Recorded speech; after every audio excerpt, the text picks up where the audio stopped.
2 fois par semaine, il passe devant chez vous pour récupérer vos déchets. Attraper le bac, le placer sur la machine, un métier qui paraît simple. Pourtant, c'est aussi l'un des plus dangereux. Entre la circulation, la manutention et les différents objets ou animaux sur lesquels ils peuvent tomber, les risques potentiels sont nombreux. Il y a beaucoup de choses à gérer en même temps. Déjà, il y a la circulation, c'est normal. Des fois, il y a les piétons à côté, des fois, il y a même les vélos, des fois, ils passent devant le camion. Et aussi, au niveau des manœuvres, surtout faire attention pour les rippers qui sont en arrière.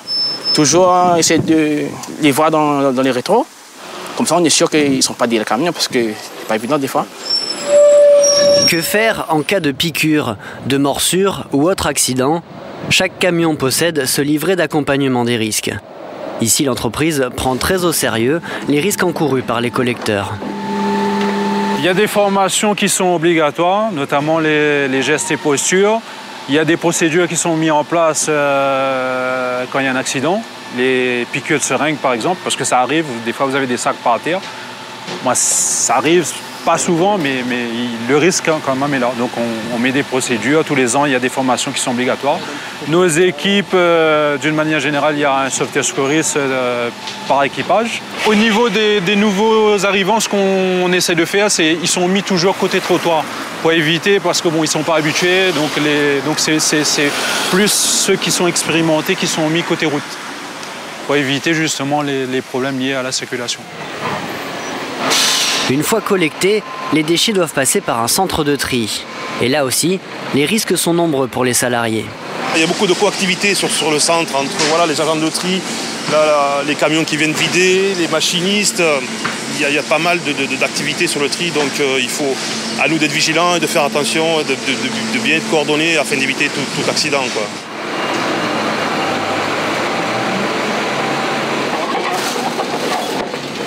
En fait, il y a les seringues, parce qu'en fait, il y a des gens qui utilisent ça chez eux. Et supposons ils ont une maladie sida, des trucs comme ça, mais nous, on peut rattraper de ça. Et comme ce matin, comme je vous ai dit, ce matin, on avait des animaux morts, un chien qui était sur le tapis. La dernière fois, il y a un rat qui est sorti sur le tapis, qui a couru, qui l'a mordu. Mais heureusement, il avait ses gants, parce que sinon, ça, pour lui, c'était grave aussi. Aujourd'hui, chaque entreprise doit produire un document unique de prévention des risques. Conséquence, ce centre de tri prend de nombreuses mesures actuellement. Ce jour-là, justement, une entreprise spécialisée vient installer un nouvel équipement de sécurité.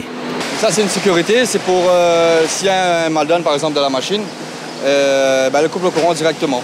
Elle bloque toutes les portes. Et comme ça, il n'y a pas de sortie, quelqu'un peut se blesser ou quoi que ce soit, ou même couper. Ça, c'est une machine à presse. S'il y a un problème là-dedans, s'il y a quelqu'un à côté, c'est pas bon. Ces mesures de sécurité et le document unique, c'est le service de prévention des risques de la sécurité sociale qui les réclame. Bien placée pour juger de la dangerosité des métiers, elle surveille certains secteurs de près. Anne Boita est justement en charge du dossier de la collecte des déchets. Ce métier est un métier fortement accidentogène, c'est-à-dire qu'on a un taux de fréquence d'accidents du travail très important. Et non seulement ce taux de fréquence est important, mais en plus les accidents sont très graves. La sécurité sociale suit aussi beaucoup les collectivités territoriales. C'est même une cible prioritaire, puisque ces 35 000 agents représentent pas moins de 17% du salariat réunionnais. Les collectivités ont donc eu droit à leurs assises de prévention des risques en mai dernier. Pour nous, l'objectif, ça a été de mobiliser sur les enjeux juridiques, socio-économiques de la prévention. Et je pense que le message est passé. Nous avons eu une bonne mobilisation lors de cette matinée.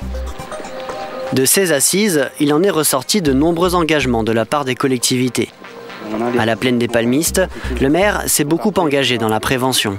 Il a d'ailleurs participé aux assises pour le compte de l'association des maires. Nous avons pris conscience et pris des engagements devant l'ensemble des partenaires que nous allions mettre le paquet. Vous savez, la sécurité en matière de collectivité, c'est comme un puzzle.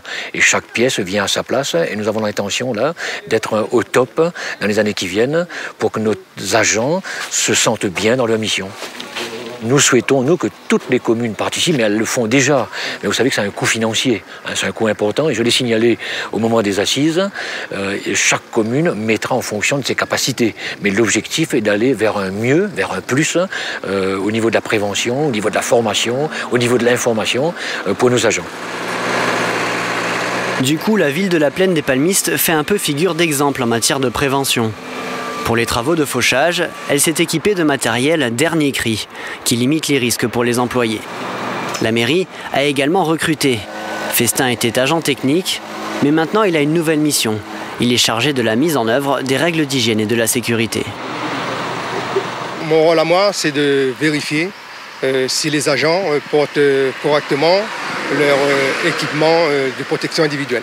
C'est-à-dire le casque, les chaussures de sécurité ou bien les bottes. La mairie veut aussi montrer l'exemple en matière de construction. On s'était entendu qu'ils rentrent véritablement avec un autre accès, donc qui permet d'être complètement sécurisé et d'avoir l'intégralité des vestiaires. Donc Ils rentrent par les bûches, les vestiaires. Voilà. Pour ce nouveau réfectoire, les questions de sécurité ont été intégrées dès la réalisation des plans. La mairie a travaillé en partenariat avec le centre de gestion de la fonction publique territoriale. Accès séparé, normes européennes, tout sera au point dès la livraison. On peut tout faire lorsque le bâtiment n'est pas construit. Lorsque le bâtiment est construit, les choses sont vraiment beaucoup plus compliquées à mettre en œuvre. On est en service au quotidien de plus de 800 repas sur un restaurant comme celui-là. Donc il y a des notions d'hygiène et de sécurité qui sont véritablement très importantes. Donc il y a eu un travail également qui a été fait en amont donc sur la circulation même, on va dire, des produits, les problématiques d'entrée des élèves qui soient bien dissociées de l'entrée du personnel, qui soient bien distanciées de l'entrée des marchandises, du dépotage, etc. Donc des choses qui peuvent créer du risque et pour ne pas avoir deux populations qui cohabitent en même temps. On a également les problématiques notamment d'évacuation de tout ce qui est huile chaude, huile usagée, etc. Donc qui a été pris en considération. 90% des collectivités territoriales ont sollicité la mission hygiène et sécurité du centre de gestion. Mais toutes n'ont pas les mêmes moyens pour agir. Seulement 15% consacrent un budget spécifique à la prévention des risques.